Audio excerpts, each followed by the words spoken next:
যুদ্ধবন্ধে একটি শান্তি চুক্তির বিষয়ে সম্মত হয়েছে ইরান ও যুক্তরাষ্ট্র। সবকিছু ঠিক থাকলে দুই পক্ষের মধ্যে আগামী শুক্রবার সুইজারল্যান্ডে আনুষ্ঠানিকভাবে এই চুক্তি সই হওয়ার কথা। যুক্তরাষ্ট্রের প্রেসিডেন্ট ডোনাল্ড ট্রাম্প জানিয়েছেন, শুক্রবার চুক্তি সইয়ের পর বিশ্ব বাণিজ্যের জন্য কৌশলগত গুরুত্বপূর্ণ জলপথ হরমুজ প্রণালী জাহাজ চলাচলের জন্য উন্মুক্ত হবে। যদিও আগে ট্রাম্প বলেছিলেন অবিলম্বে হরমুজ প্রণালী খুলে দেওয়া হবে, তাই সংশ্লিষ্ট ব্যক্তিরা আশা করেছিলেন চুক্তির বিষয়ে এই দুই পক্ষের সমঝোতার ঘোষণার পরপরই জলপথটি খুলে দেওয়া হতে পারে।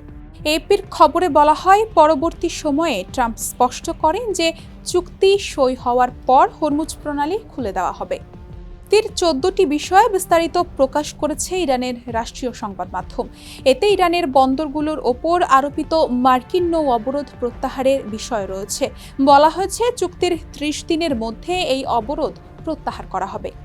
ট্রাম্প রোববার বিকেলে নিউ ইয়র্ক টাইমসকে দেওয়া এক টেলিফোন সাক্ষাৎকারে বলেন, হরমুজ প্রণালী খুলে দেওয়ার পর জলপথটি স্থায়ীভাবে টোলমুক্ত থাকবে।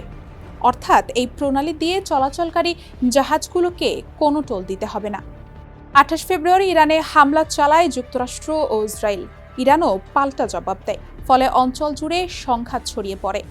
13 এপ্রিল ইরানের বন্দরগুলোর ওপর নৌ অবরোধ আরোপ করে যুক্তরাষ্ট্র। এর ফলে ইরানের বন্দরগুলোতে জাহাজের আসা যাওয়া কার্যত বন্ধ হয়ে যায়।